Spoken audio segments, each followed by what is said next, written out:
You're very welcome to another episode of the Scaling Your Business podcast. For this episode, we're going to Spain, although he's Irish, to be joined by Patrick Leddy, the founder and CEO of Category One. Patrick, you're very welcome to the show. Thank you very much. I'm excited to be on the show. Yeah, I'm delighted to have you on. A lot of people have spoken positively about you. You're a serial entrepreneur, so there's a lot of insight you can give here. But as usual, podcast focuses on three main areas. The first being early influences. You've kept a low profile for a number of years, and I found it difficult to get some information on you. One of those pieces of information is where you grew up. I know you're Irish. You're based in Spain at the moment, in Valencia. But what were your standout memories of growing up in Ireland? Any favorite memories? Well, I grew up in Rush, which is a seaside town in North Dublin. A lot of people don't know it. It's sandwiched right between Skerries, which a lot of people will know, and another town called Lusk. So a very small and chilled out town. And I grew up basically living almost on the beach, and it was a great place to live, a great place to grow up. It was very relaxed. I was away from the city. I went to school in North Dublin. And really, in my early days, that's when I kind of got bitten by the entrepreneurial bug. Um, my parents are not entrepreneurs. They have always worked a 9 to 5 job, but they're very driven people, very much self-starters, always doing something, always ambitious. So I think to a certain extent that did rub off on me. They're also very, very supportive of anything that I was interested in, and they said, "Look, if you're willing to work hard, you probably can do." You can start your own business, or you will have a successful career, that you possibly can do anything that you want, but you have to back it up with very hard work. I remember getting a job when I think I was like 14 or 15, working in the local Euro Spar. And this was literally my first job, packing bags, stocking shelves. And there was actually kind of one influential character that I think really helped to accelerate my entrepreneurial journey. I remember, though, from a young age, just being interested in business, being interested in the internet. I remember when we got our first computer, it had that funky dial-up modem sound where no one else can use the phone at the same time. And I was just interested in kind of like hacking together basic websites. It was part of the dot-com rush at that point, and I'm just a little kid, of course. So in my first job, there was this guy that owned this particular Eurospar. His name was John Glennon. I don't mind mentioning him. He was an early influencer in my journey, and he owned like 15 Eurospars across Dublin.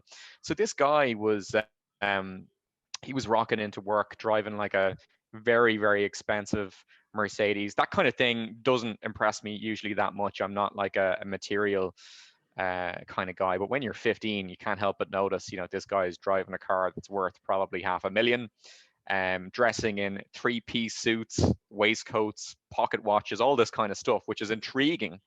Very unusual looking guy, but not afraid to roll up his sleeves. And, I'd be there opening up cases of Coca-Cola, stocking shelves, which is kind of dirty work. And he would literally roll up his sleeves, and he'd be helping all the young lads in his spar do the work, do some of the cleaning, do some of the bag packing, stocking the shelves. And I was like, this guy is kind of amazing, very intriguing guy. Here he is dressing up, dressing to impress, driving these fancy cars. And we knew he had like this network of shops around Dublin and was making millions. So this guy was a self-made millionaire. Um, Portrayed a little bit of a kind of a personal brand of being quite strict and quite serious, I guess. Mm. He didn't want to be overly friendly with his employees. And I think some people might have been a little bit afraid of him in some ways, just so that they would stay in line, that they would clock in and clock out, they would do their work, they would work hard.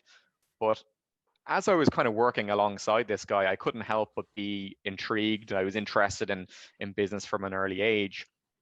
And I remember just asking him all of these different questions about, how he ended up starting his first business, how he ended up getting investment, cash flow, why it was shops, his own personal journey. And he was kind of intrigued himself. He's like, why is this little 15-year-old, so inquisitive um, about my own background and how so he ended up kind of opening up to me and warming up to me. And I ended up just, you know, inundating him with questions anytime he would come in to the particular spar that I worked in. Of course, he wouldn't be there all the time.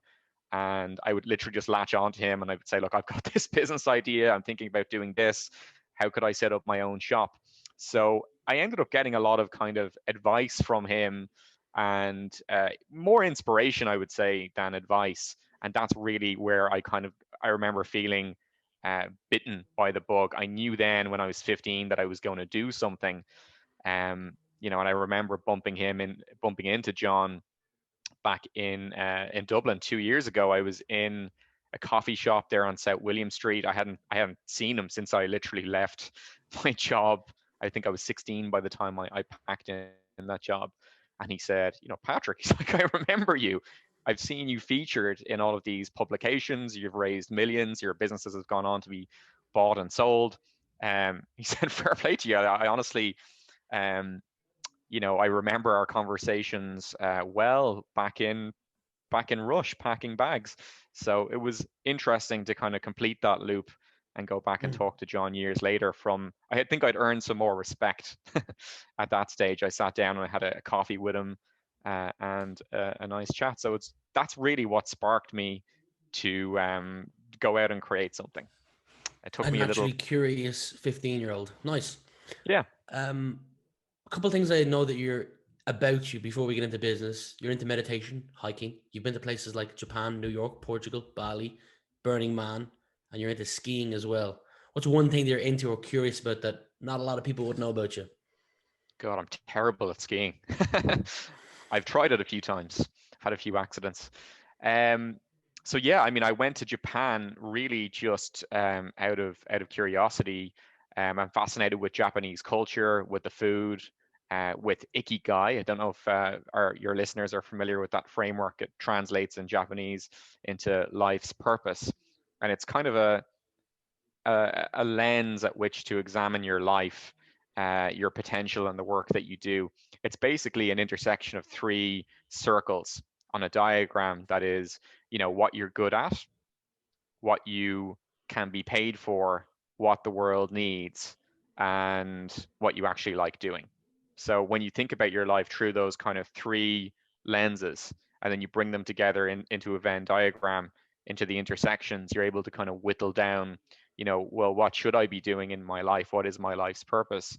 And that can actually give you a lot of clarity and direction. So that's kind of one of the things that sparked me to be interested in Japanese culture. I ended up living there in Tokyo for a couple of months, and then in Kyoto. Also have a fascination with matcha tea, matcha green tea. So I went to visit the farm and producer that I've been FedExing matcha from for a year. So I drink this particular matcha tea from Kyoto, and every few months I FedEx a batch of it over because I just love the mental effect that I get from that. I've actually ran out at the moment, so I'm drinking coffee and for just for the caffeine, and I think I'm a little bit more jittery with the coffee-based caffeine. So I'm expecting a package today, literally from Japan, so I can Nice. go back to my matcha tea. That's how serious I am about that. So that's my Wow. fascination with Japan. Serial entrepreneur. If I'm correct, this is your fourth business to start. Um, from your end, what do you think holds people back from moving from the idea to execution? This is the fourth business that I'm in that's actually made money. But Wow. what you don't know is there are a bunch of other ones that never got off the ground. Some of them I even struggle to remember, but there's a lot of failed starts. There's been a lot of duds, dead ends, and things that Mm. just blew up in my face.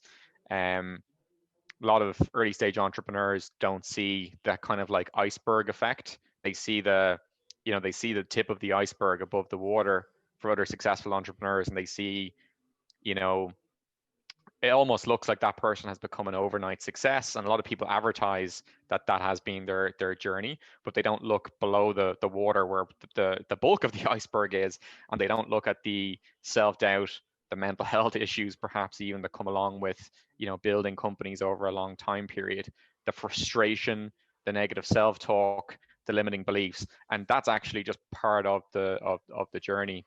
And I've kind of lost track of your original question, so I'm sorry. What was the? I'm actually going to throw a side question at you Yeah, because you're talking there. Do you think that being a founder gives you freedom or the illusion of freedom? it's a great question. Yeah, I mean, in a sense, you do actually create freedom, because at least you can decide what you want to do with your day, and whether that's to work or not work. I'm a workaholic, so I pretty much work all of the time. Even though I say I'm semi-retired in Spain, I'm working on a coaching and consulting business where we help early stage service-based entrepreneurs to start and scale their business.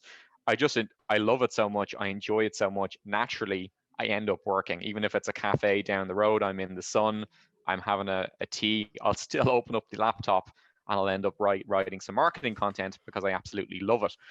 So, Mm, in a way, you can get into this kind of mode as a founder where you end up becoming a workaholic. That may suit you or it may not. Um, you have to pay the piper at some stage. So, working a lot of the time, naturally it will raise your stress levels, it will deprive you of sleep, it will pump your adrenals, you will be in the sympathetic nervous system state, which is fight or flight, instead of the parasympathetic rest and digest. You'll be there a lot of the time, so there is a kind of a price to pay for that.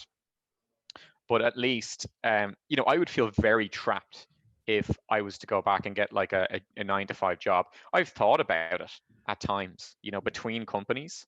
I've said to myself, look, you've got a lot of skills and expertise. You could get a very high paying job and just, take some time off, get out of monkey mind mode and just chill out for a couple of years, because being in a 9 to 5 job is nothing compared with actually the effort and energy that goes into a company. But anytime I've thought of that, of actually being stuck in the office, with someone else, kind of telling me what to do, mhm, or however, I've never really had a proper 9 to 5 job, apart from being a web designer very briefly early on in mm. my career. So that feeling of actually just being stuck in a physical office, someone kind of watching when I'm coming and going, and not being able to decide, hey, you know what, I'm going to go to Istanbul this week and like work remotely, or this week I'm going to, this month I'm going to take on less clients and I'm going to work a little bit less. So this month I'm going to really cane it. I'm going to go hard and I'm going to generate an extra 100,000 in revenue this month because I want to do something or other. I want to buy a house, or I want to whatever. You can decide what you want to do. So that kind of being in control of your own destiny is very appealing to me, and I think it's very appealing to a lot of other entrepreneurs.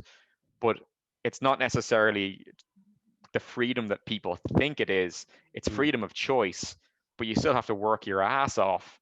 You're working a lot of the time, so you're not just going to be like on the beach drinking margaritas, which I do sometimes on if it's a Saturday or maybe a Sunday.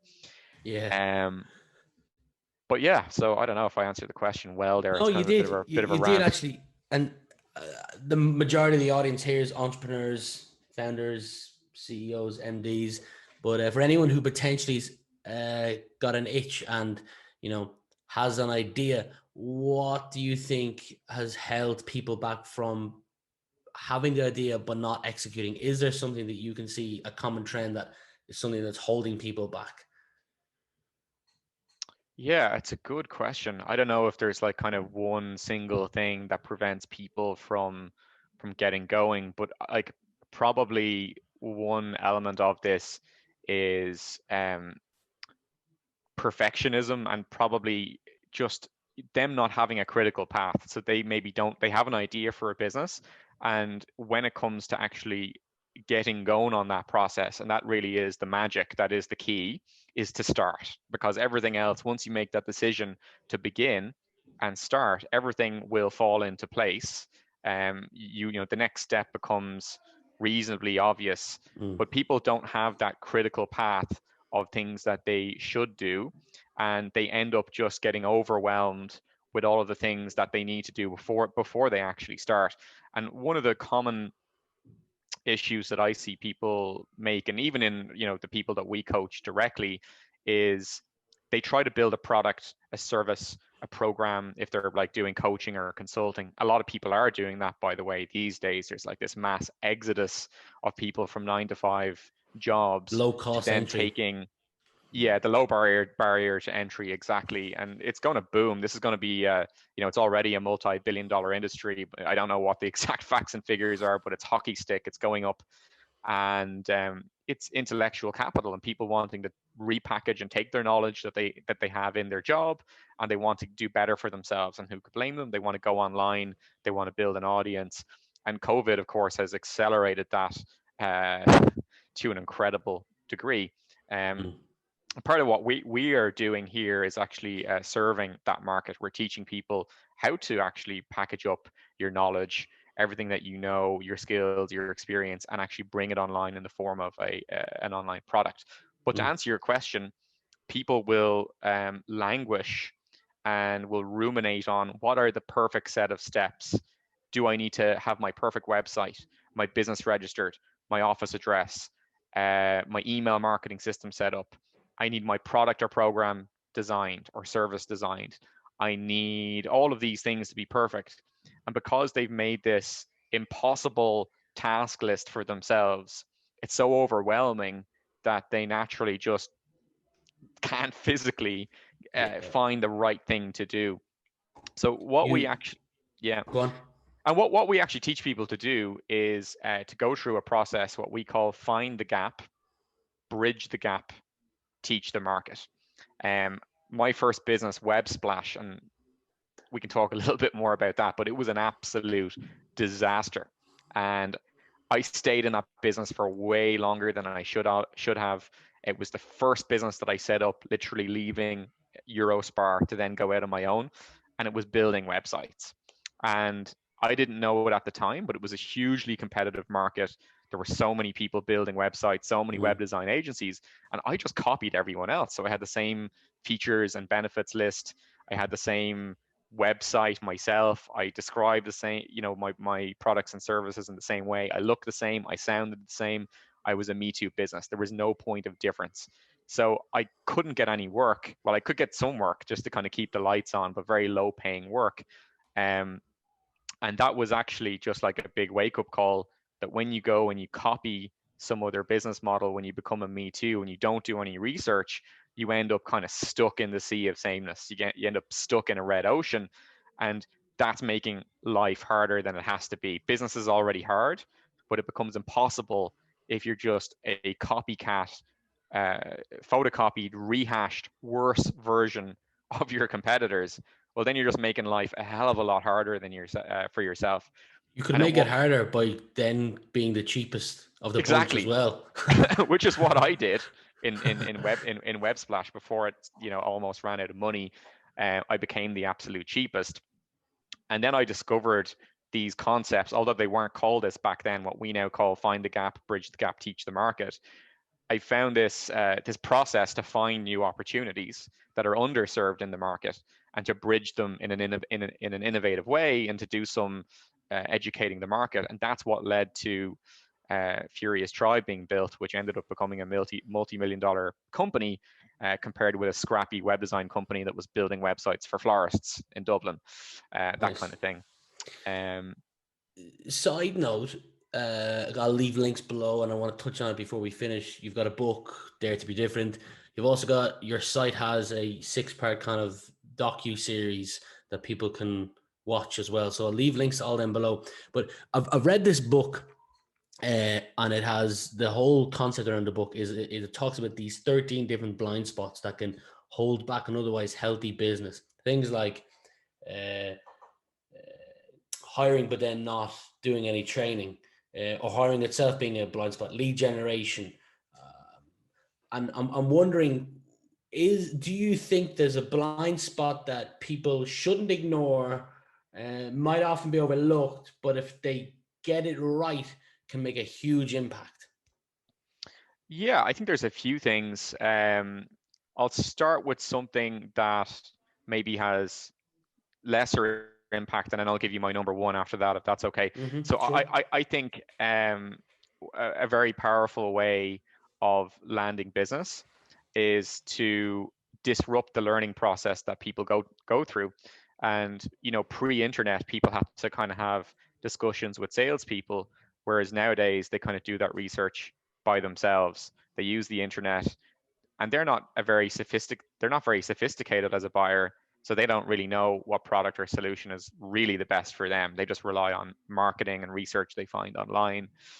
And then when it comes to talking to sales, it happens very late in the process, and that person has almost normed around how they want to solve the problem and kind of who they want to go with, and it comes down to price. So a very effective strategy is to disrupt that learning process. And you probably can't outspend your competition or outsmart them or outmaneuver them across a lot of dimensions. But probably what you can do is outteach the competition and to educate your market in such a way. I'm not talking about bland content marketing, like the 5 things you need to know about this and the 3 tips on this and that usual kind of rehash crap that competitors copy each other on, and they kind of have the same content marketing. But I'm talking about like frame breaking insights that you're able to, through your teaching, show your prospect the truth of their situation that they have overlooked, and to actually reframe the problem entirely in a way that leads them to you, so that you don't actually have to go out there beating your drum, talking about your features and benefits and marketing at them, that you actually become the trusted advisor through education.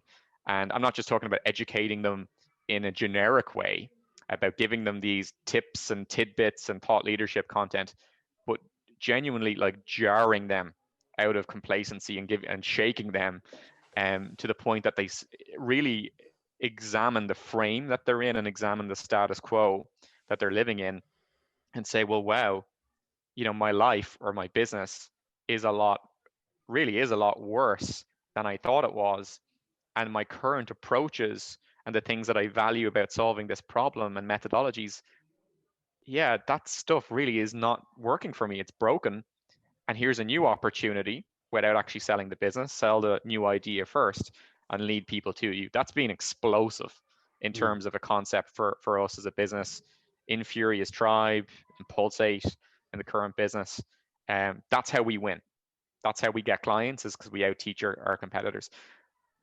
Apart from that, most companies don't have a customer acquisition mechanism, one that is repeatable, one that is scalable, and one for which you can acquire customers profitably. So the CLTV, the customer lifetime value, is exponentially higher, hopefully, than the CAC, than the customer acquisition cost. So for us, one of the ways that we acquire customers in our coaching business is actually through a book funnel. So the book is $4.99. It's basically it's an ebook. It's packed with value. Actually, a lot of our training and knowledge, there's no holding back. We pretty much tell you everything that we coach you on. We give it all to Mm-hmm. you in the ebook. We charge $4.99 for it, and we use YouTube ads and we use Facebook ads to basically position and sell that book for literally just for $4.99. Mm-hmm. And what happens is, now, depending on whether you're B2B or you're B2C or the nature of the business, it will determine whether giving away a lead magnet is right for you.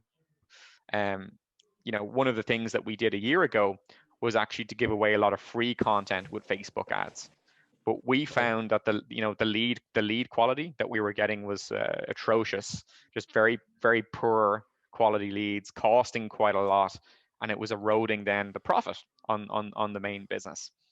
So once we actually started charging for content, we were able to generate buyers straight away. We're literally getting people to pay for the free information that we were previously giving away, and we were attracting higher quality people. At the same time, we were breaking even on the front end, so all of the acquisition was paying for itself. So being able to actually liquidate on your customer acquisition activities is fantastic, because if you can get your LTV above your CAC, well then scale is imminent. You'll be able to actually ramp that up and spend potentially an infinite amount on advertising if initially those low end offers that you're giving away pay for themselves and then some, and then you're basically, people are paying you to consume your free training and get pre-framed around buying from you. So having some kind of a mechanism that you can literally print customers night and day for your business is crucial. And becoming the trusted advisor through that content, that low end content, which then positions phone calls, which positions upsells. And a lot of people, a lot of businesses are actually just trying to directly sell their core offer through cold calling, through direct outreach. Maybe they're running ads for some brand awareness. But of course, it's quite hard to sell a $10,000 program or a $100,000 piece of software to people who don't know who you are, who don't trust you, who have never bought anything from you before. So actually creating a lead generation or a customer generation machine of acquiring customers and then farming customers instead of leads. I think leads are overrated in 2021. Something you've talked about on stage before is the topic of peak performance. Yeah, You said people should look at business as a series of sprints with recovery, not as a marathon. And the most important thing is sleep. sure. Why sleep ranked number one? Well, I think there's a lot of I'm interested in the overall biohacking space, and for people that don't know what that is, it is essentially a group of individuals. A lot of them are from the medical field and have scientific backgrounds, and they look at different lifestyle interventions. Some could be as simple as meditation or visualization or hypnosis, but it spans the full range of taking nutritional supplements, adjusting your diet, doing a keto diet, fasting, different forms of exercise, thermogenesis, like doing saunas and hot and cold exposure. And it's all about, improving your stress response, improving your energy, your focus, your mood, all of those things. Sleep is so critical to the human body. There's so much research done on this that if you get a bad night's sleep, you don't really have the mental fortitude and brain energy and focus to get up the next day and do your best work. You're going to be running on 20, 30%, or maybe even less. Sleep deprivation is almost like being drunk, um, to the point where people will have road accidents, the more sleep deprived they are. So you really just can't be at your best unless you're fully rested and have slept well. Yeah, there's a I don't know whether the word expert is right, but there's someone who's very knowledgeable in studying sleep, and he said that the greatest legally performance enhancing drug for athletes that is not overused is sleep. He's talked about how Roger Federer, sleeps 10 to 12 hours a night, and Usain Bolt as well, 9 to 11 hours a night, takes naps during the day. So if the top athletes out there are doing it, there's something to it. I just bring it up because I see a lot of people, like I saw, I'm part of Sandler, and one of the top Sandler franchise owners last night put up this kind of screenshot of his Fitbit sleep, and he didn't, for the last week, there was no night where he slept more than 5.5 hours. And I was just like, wow, sleep is so important, but there he is, and other people looking up to him, going, this dude sleeps like 4 hours 10 minutes, 4 hours 7 minutes, 4 hours 14 minutes, and That's terrible. Yeah. people looking up to that. Yeah, I mean, you should never aspire to that. I think you're gonna run yourself into the ground on so many levels, and you probably will die younger as well, considerably younger. There's like really good data on that. Maybe Matthew Walker. I'm not sure if is the guy you're talking about That there could or be, someone yeah. else. Just I've seen him on Joe Rogan before, but I saw him on a couple of other, like he was at Oxford and spoke at Oxford. I'll say like Take Go sleep is on. something that you work on. Like my sleep has been terrible my whole life, and it's something that I have to constantly work at to get better on. And that's why I incorporate things like saunas, and taking magnesium, and taking taurine, and taking ashwagandha, which is a Ayurvedic adaptogen. And sometimes it works, and sometimes it doesn't. Like last night, I got a bad night's sleep. It was very hot last night here in Spain, but sometimes the interventions work and sometimes they don't. And stress level is a part of that, but you should always strive to sleep a sensible amount. I probably can't get more than 7 hours sleep, but that's enough. I'm in the realm of being able to function well and hopefully not die early as a result. But I'm aim to be in bed by 10 p.m. every night. I doubt you're stressed living in Valencia in Spain. Um, Well, Go on. well, yeah. I mean, I'm always pushing myself. I don't. Yeah. I thought it would be different. Like I've built a couple of larger companies like Furious Tribe and Pulsate, and we did the whole Silicon Valley thing of raising multi millions in that company. And after 10 years, let's say, or more, in very high stress, build it big, staff, teams, investors, all that kind of thing, I decided, like, is this really what I want to be doing for the rest of my life? Is this the type of business where you're constantly needing to raise funding, because that's what B2B SaaS companies do. Even if you're generating revenue, and Pulsate's generating very good revenue, but still raising money, raising more money. Um, and I kind of wondered, have I kind of got a bit of goal inheritance here? Have I been hanging around Silicon Valley for too long? Do I really want to build a company that requires, every year millions of venture capital to be on this? And yourself, like every raise that you go through, it puts the exit price much higher on the company. So the investors are looking for a 10x return. So Mm-hmm. every time you raise $1 million, you're the target that you have to hit goes up and up and up and up. So after 5 or 6 years roughly in Pulsate, I decided, we need to get a new CEO in to run the company, to scale the company. And I actually want to move to Spain, take things slower for a change, because it's been like, 10 years that I've literally been always on. And you know what? I just want to build like a coaching business that does a couple of 100,000 in revenue and just chill out in Spain. Within about 6 months of getting here, suddenly, you know, I'm actually going back to the old way of working, and I'm still pushing myself. So even though I'm living in this kind of much more of a relaxing environment, um, I'm still pushing myself like I always have. So it seems to be just innate and inbuilt, and not something that I can get rid of. Um, so I'm still actually thinking now of how we can build this to a $1 million business, the current one. And I wasn't thinking that way, but it's just funny the way your goals actually come back.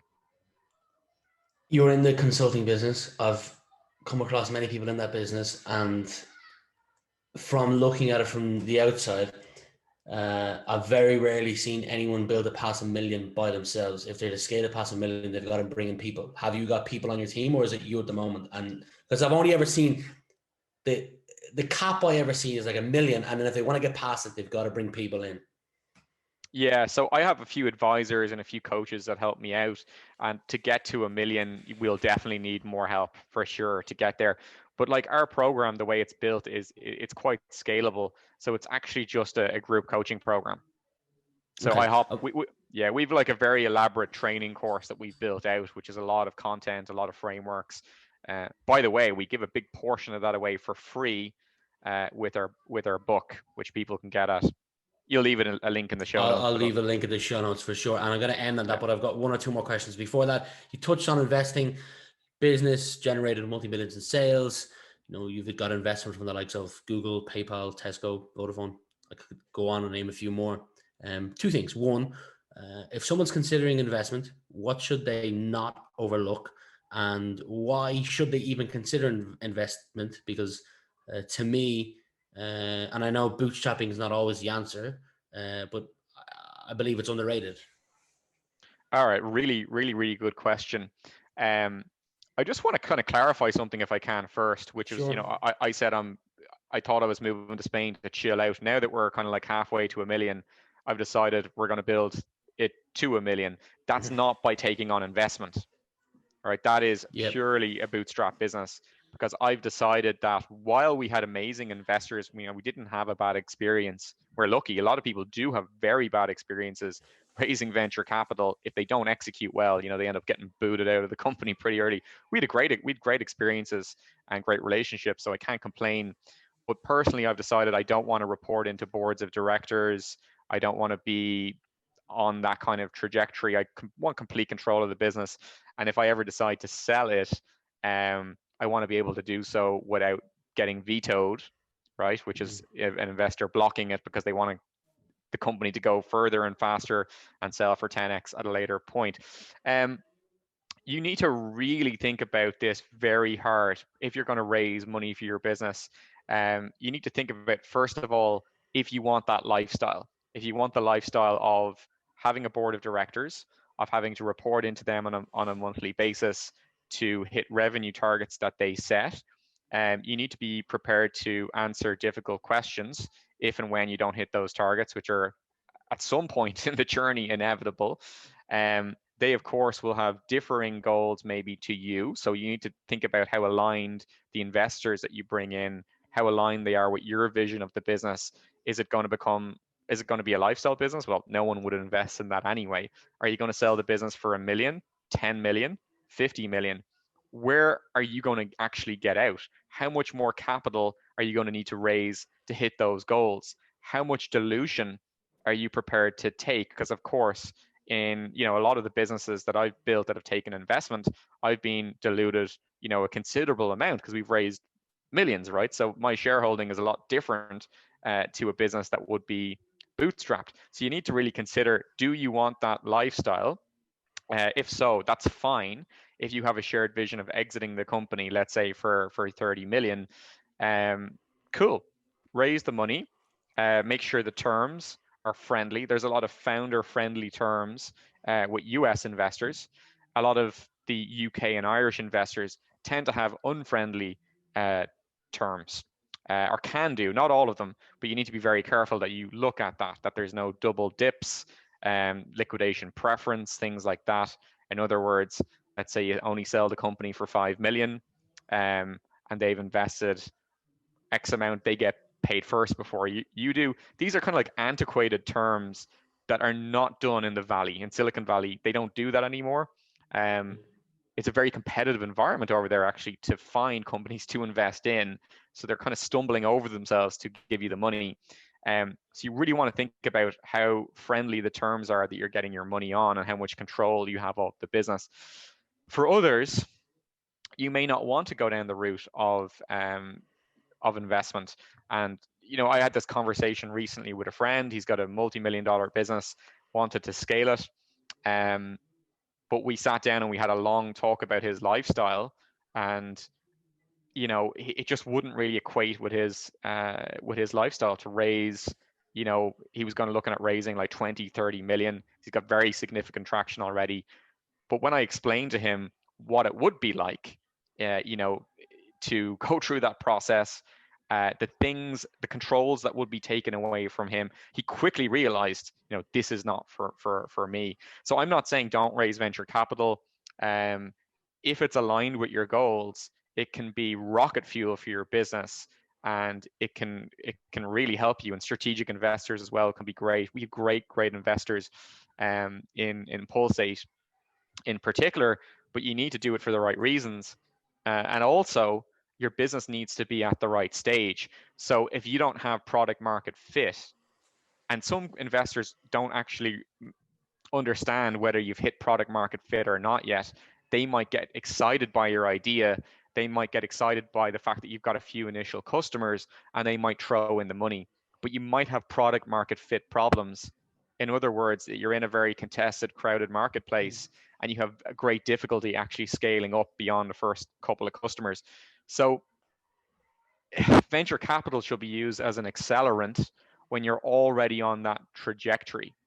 And when I think back to Pulsate, Pulsate ended up getting very good product market fit in the financial services sector. So Pulsate powers 650 banks around the world. We provide like the mobile banking software that powers literally the retail banking app.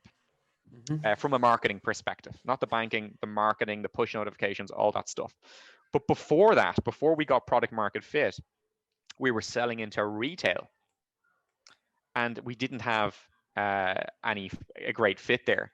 So we were launching in Brown Thomas, in Selfridges, impressive sounding things like that. But getting those deals was so hard, and we raised a lot of money. Initially, we raised 1.2 million. It raised a lot of money after that, but 1.2 million on the back of that, and PayPal gave us the lion's share of that money. Um, and then we tried to replicate what we had done with those retailers, and it was almost impossible to get. Now we did get more retail customers, but those deals were so long to get them signed. They took ages. They really weren't, from revenue terms, worth very much. And we had the investors saying, well, what's going on here, guys? We put in like £1 million into the company, and this thing is not taking off like the rocket ship that you sold to us. And I'm like, Jesus, this is a difficult conversation to be having. Now, we worked damn hard, and we figured out then that this was better suited to retail banking, not for selling shoes in Selfridges. And it took a year, right? A year to actually go from product market fit suffering, getting, I wouldn't say getting beaten up on board calls. They're all very nice, very professional. Every month we like, well, okay, Patrick, so let's look at the numbers.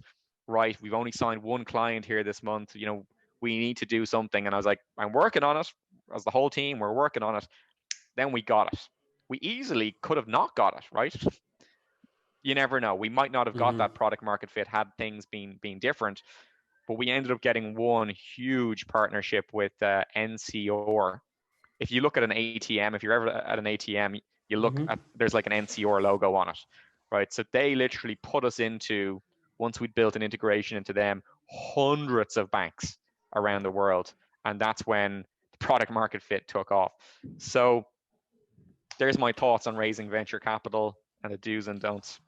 Final question for you, and then we'll finish on your book. I believe Yeah. that to get anyone to take action, you must first get their attention. I've seen you create content. Do you believe that content distribution via the right channels is a good way to stand out and get attention? It is the only way in the 3-second world, through the attention span crisis that we're going through. The only way is to spark your target market with a compelling hook, to introduce a new promise or problem, to confront them about the pain left unsolved, and to guide them in a different direction, to spark, introduce, confront. Your content's got to be compelling. It's got to be insightful. It's got to set off serious aha moments and alarm bells in the prospect's mind. Other than that, content I don't think is very useful, because there's so much content and a lot of it is so generic. So it really has to be quite unique content that's starts to get people thinking differently about themselves, so that eventually they think differently about your business. Nice answer. You're an author. The book is Dare to Be Different. Who's it for? Who do you think will get value from it? And I'll leave a link to it below as well. Yeah, absolutely. So I'm writing a new book at the moment, which is Dare to Be Different. Wow. The current book is called Grow.